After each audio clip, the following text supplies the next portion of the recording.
Salam Bapak Ibu, Saudara dan Saudari. Kita kembali berjumpa dalam Sabda Saban Hari yang disampaikan dari Gereja Santo Paskalis Paroki Cempaka Putih. Hari ini adalah Hari Raya Santa Perawan Maria diangkat ke surga. Sebuah perayaan yang luar biasa bagi kita sekalian, dan bacaan-bacaan yang akan kita dengar pada Hari Raya Santa Perawan Maria diangkat ke surga ini. Bacaan pertama diambil dari Wahyu bab 11 ayat 19a, dilanjutkan dengan bab 12 ayat 1, ayat 3 sampai dengan 6a, dan ayat 10ab. Lalu bacaan kedua diambil dari surat Rasul Paulus kepada jemaat di Korintus, bab 15 ayat 20 sampai dengan 26, dan bacaan Injil diambil dari Injil Lukas, bab 1 ayat 39 sampai dengan 56.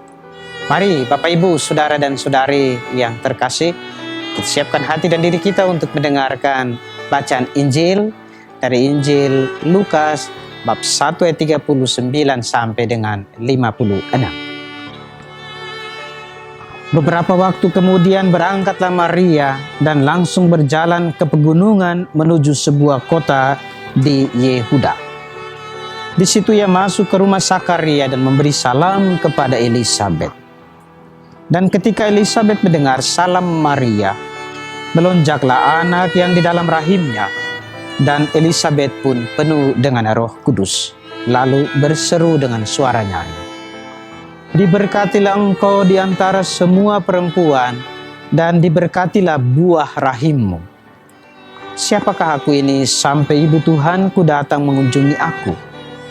Sebab sesungguhnya ketika salammu sampai kepada telingaku, anak yang di dalam rahimku melonjak kegirangan. Dan berbahagialah ia yang telah percaya, sebab apa yang dikatakan kepadanya dari Tuhan akan terlaksana." Lalu kata Maria, "Jiwaku memuliakan Tuhan, dan hatiku bergembira karena Allah Juru Selamatku, sebab ia telah memperhatikan kerendahan hambanya.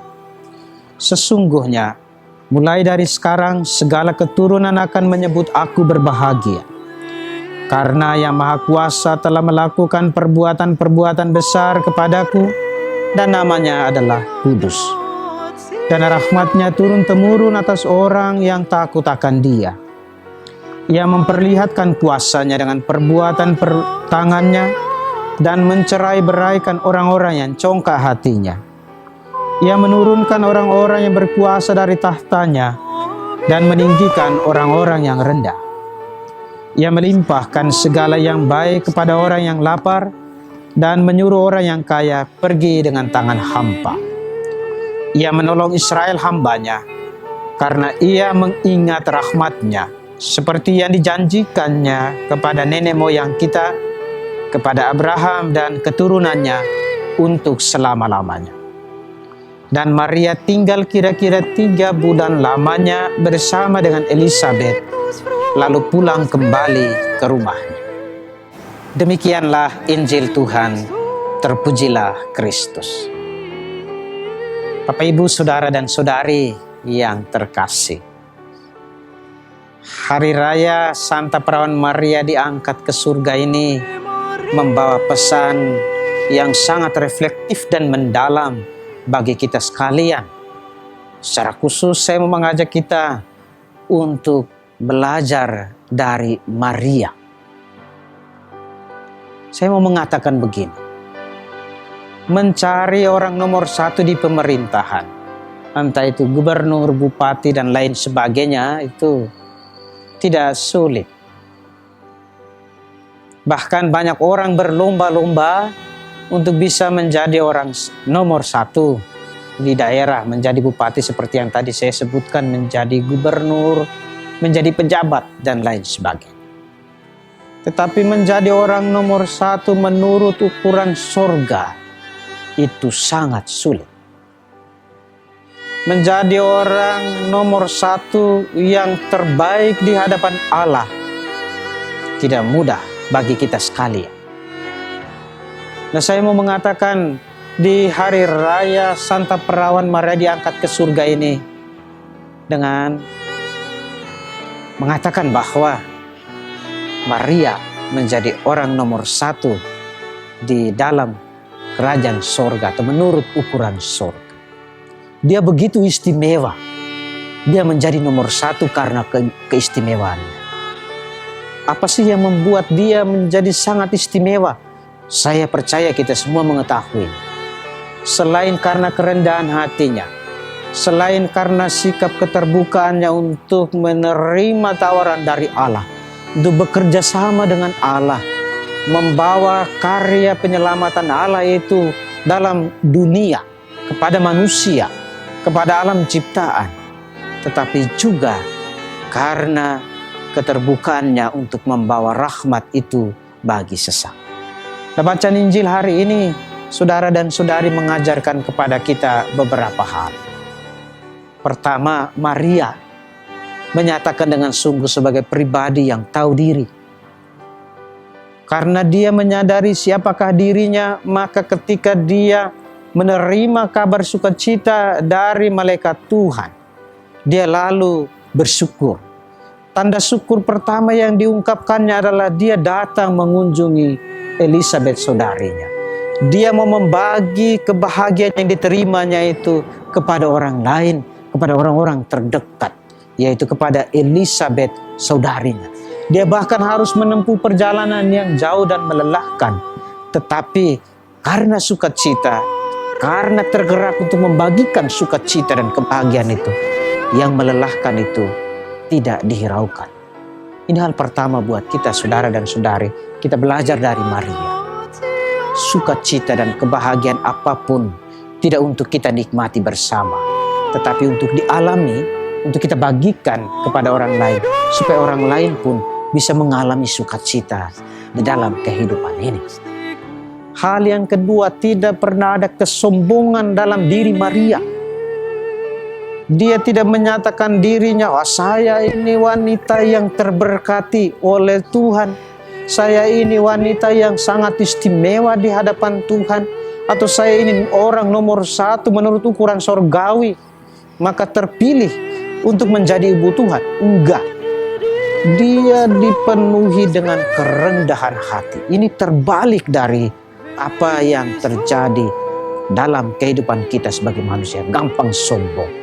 Padahal sebetulnya kesombongan itu adalah pintu atau jalan yang memungkinkan terjadinya iri hati, terjadinya amarah dan kebencian, terjadinya semangat untuk mementingkan diri, dan pada saat yang sama menggusur orang lain dalam kehidupan kita.